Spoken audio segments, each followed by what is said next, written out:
Sveiki bičiuliai, dėkoju už klausimus. Delno linijos kairė ir dešinė.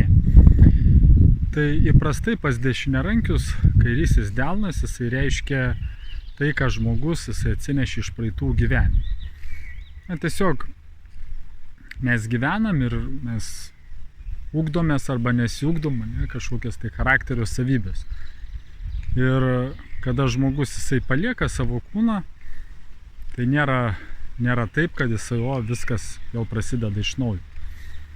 Tiesiog jeigu žmogus jisai, kaip pavyzdys, mokėsi mylėti kitus, tai ten tokia kaip širdies linija, pavyzdžiui, jinai bus pakankamai harmoninga ant delno. Ir tokiu atveju žmogui šiam gyvenime seksis labiau santykius.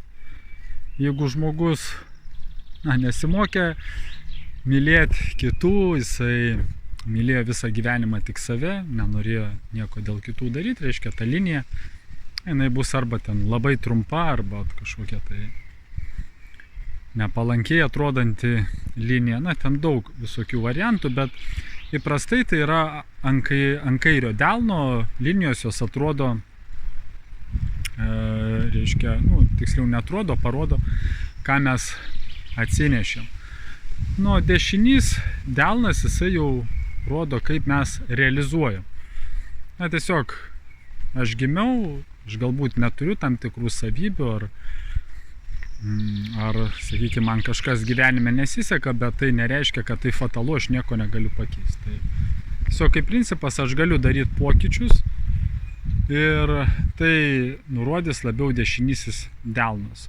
Kaip aš tai realizuoju, ar aš keičiuosi, ar aš progresuoju, ar aš kaip tik gyvenime degraduoju. Aš galiu kaip tik gyvenime, tarkim, degraduoti, gali būti ant linijos gražios ant kairio delno ir nelabai gražios ant dešinio. Tokiu atveju bus labiau degradacija. Tai tiesiog.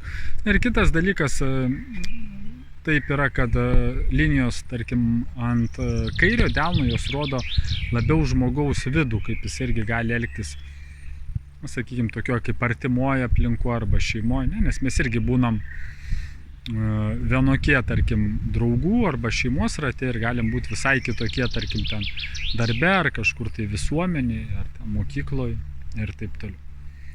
Tai trumpai būtų tiek.